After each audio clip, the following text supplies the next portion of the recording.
My father slid the confession across the metal table and told me to sign away years of my life. "You're a failure anyway," he said. "Ryan is going to be a surgeon. Do your duty as his older sister." My mother wouldn't look at me. My brother, smelling like whiskey, stared at the floor while a 63-year-old nurse fought for her life across town.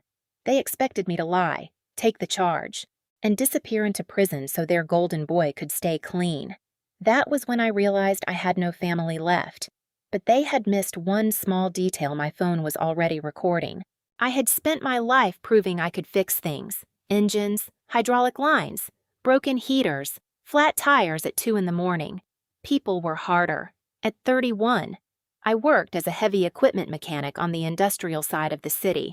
My mornings started before sunrise, with bitter coffee, steel-toed boots, and the smell of diesel hanging in the air. I kept my hair tied low at my neck, and by lunch there was usually a streak of grease across my cheek.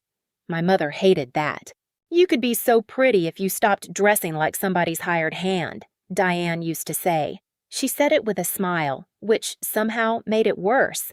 My father, Robert, barely bothered pretending. To him, Ryan was the future, and I was the daughter who had taken a wrong turn. Ryan had medical school, polished shoes, and framed certificates. I had scarred knuckles and a toolbox I paid for myself. That difference had defined our family for years. When I was 17, I worked night shifts at a diner and saved every tip I could. After almost a year, I bought a rusted pickup that barely ran. I spent months rebuilding it in our driveway, learning one stubborn part at a time. The morning I finally started the engine, the sound filled my chest like music. The next day, the truck was gone. Dad had sold it to pay for Ryan's summer medical program. "His future is an investment," he told me. This was just a hobby. I still remember standing in the empty driveway with oil under my nails and the keys missing from my hand. 4 years later, on my 21st birthday, I came home to balloons, catered food, and a grocery store cake on the dining table. For one foolish second, I thought they had remembered me. Then I saw the banner. "Congratulations, Ryan." Mom looked at my dirty uniform and pointed toward the back door. "Please don't track that through the house." No one said happy birthday. And yet, every time Ryan called, I came. I fixed his car, covered small bills, picked him up when he had been drinking. I kept telling myself that one day he would grow up, and one day my parents would finally see me. Then, after midnight following Ryan's graduation party, my phone rang. His voice was slurred and shaking. "Maya," he whispered, "I hit someone." I grabbed my keys before he finished the sentence. I thought my brother needed saving. I had no idea he had already chosen who would pay for it. The rain had turned the intersection into a sheet of black glass. By the time I arrived, red and blue lights were flashing across wet storefronts. An ambulance idled near the crosswalk. 2 paramedics were lifting a woman onto a stretcher, and even from half a block away, I could see blood darkening the blanket over her legs. Ryan stood beside his damaged car with his arms wrapped around himself. He was not hurt. That was the first thing I noticed. The second was the smell of whiskey on his breath. "What happened?" I asked. He glanced toward the stretcher, then back at me. "She came out of nowhere." A woman near the curb snapped. "She had the walk signal." Ryan looked away. My parents arrived minutes later in a black SUV. Dad went straight to the responding officer. Mom went straight to Ryan. Neither of them asked the woman's name. Neither asked if she would survive. Dad only said, "We need a private room before anyone gives a formal statement." At the station, an officer placed us in a small interview room while Detective Mark Davis reviewed the scene reports. The air vent rattled above us. Mom kept twisting her wedding ring. Ryan sat in the corner with his knees bouncing.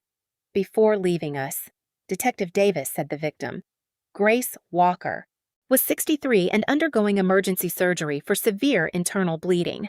I still believed we were there to help him tell the truth. Then Dad pushed a blank statement across the table.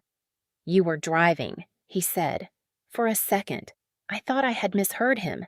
Dad spoke slowly, like he was explaining numbers to a child. I would say Ryan had been in the passenger seat. I had panicked after the collision. We had switched places before the police found us. You have no record, he said. A good lawyer can limit the damage. Limit the damage. My voice sounded far away. A woman may die. Mom reached for my hand. This family has one future left, she whispered. Ryan's interviews begin soon. Ryan finally looked at me. His eyes were wet, but there was no shame in them. If I lose everything. What was medical school for Dad leaned closer. You're a failure anyway. Ryan is going to be a surgeon. Mom squeezed my fingers. Do your duty as his older sister. My chest tightened for one terrible moment. I almost heard love in her voice. Then Ryan muttered that the victim was already old, as if her years made her life cheaper. Something inside me went still. I looked at my grease-stained hands, then at the family waiting for me to erase myself. My thumb pressed the side of my phone. The recording had already begun, and this time, I was going to let them finish.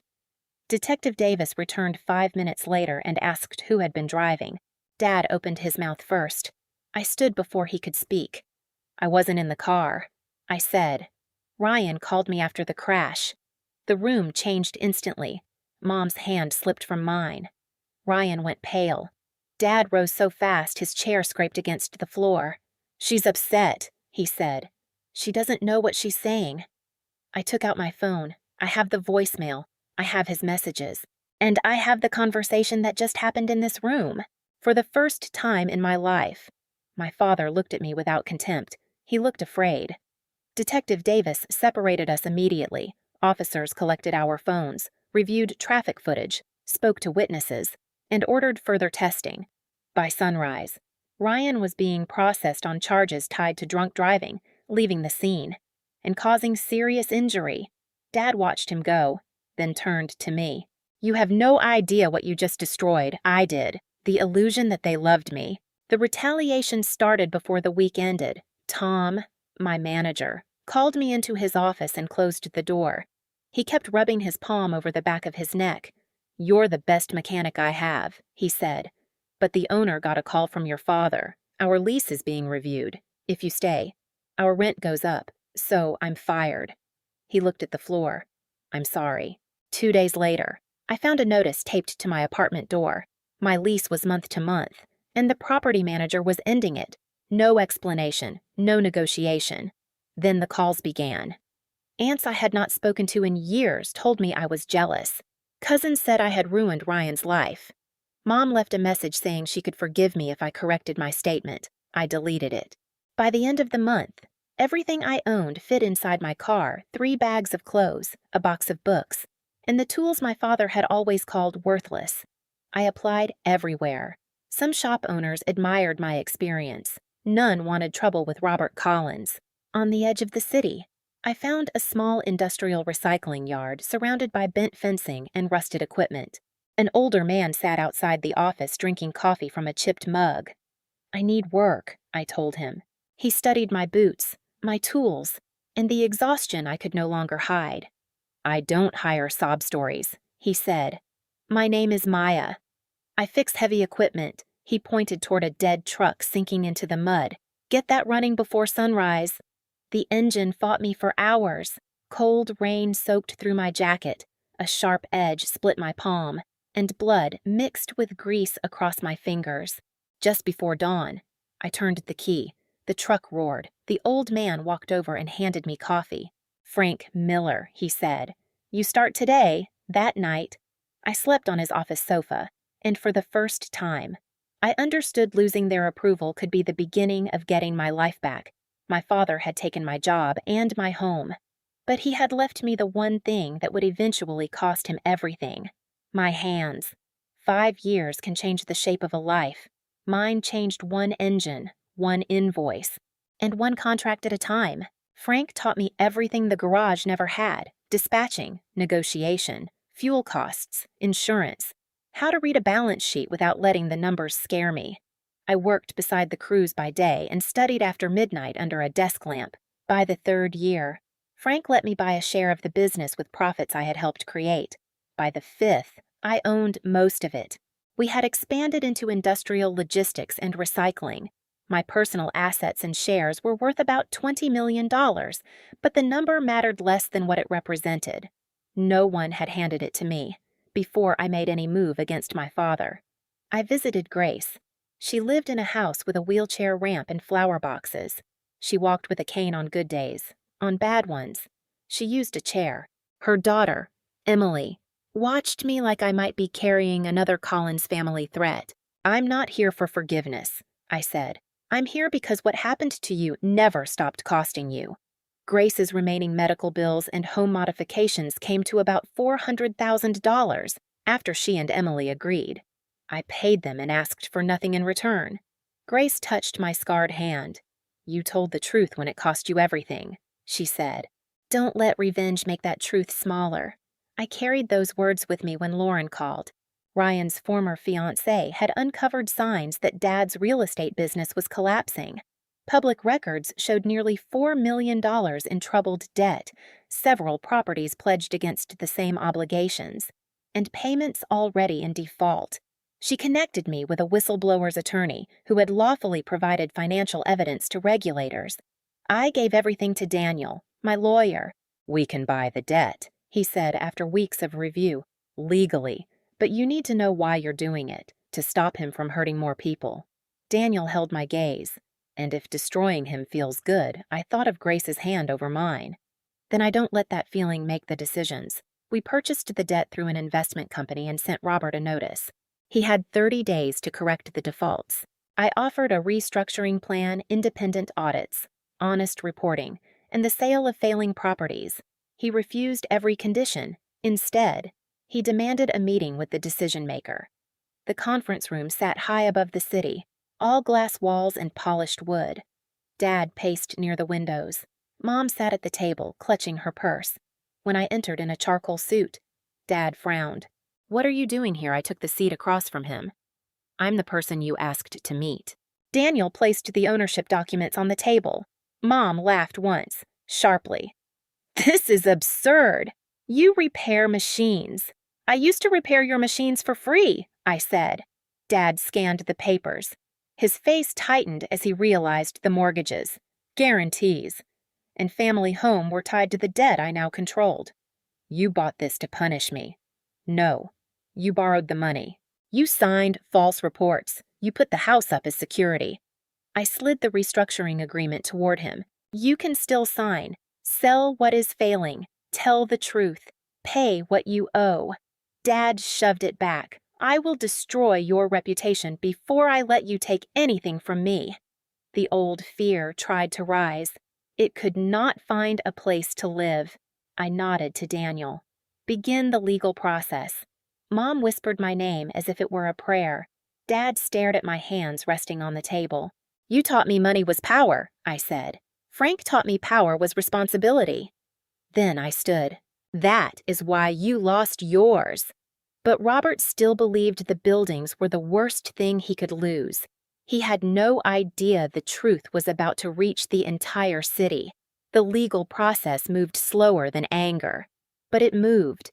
For months, Robert fought every notice, challenged every valuation, and promised anyone who would listen that I had stolen his company. He did not mention the missed payments. He did not mention the false reports.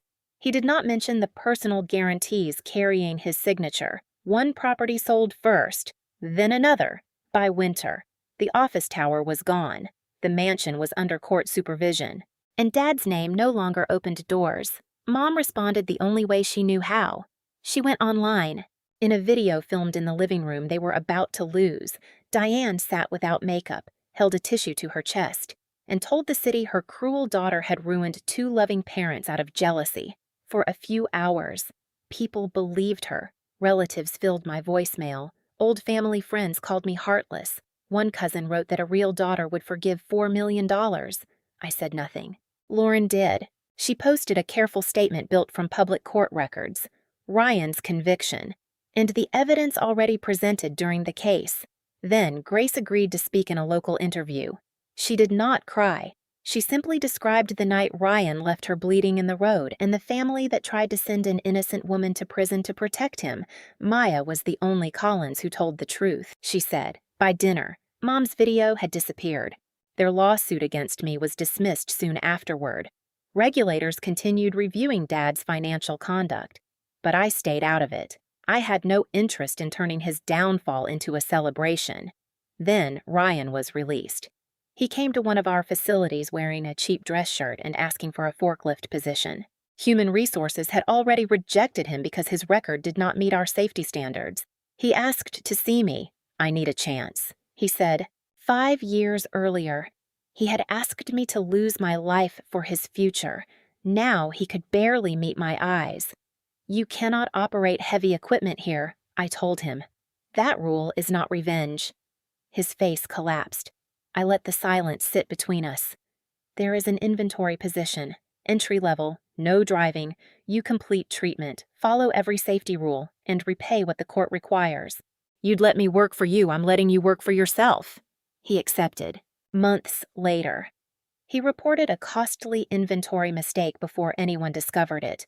It was small, but it was the first time I saw him choose accountability without being cornered. Dad and Mom eventually moved into a worn apartment across town.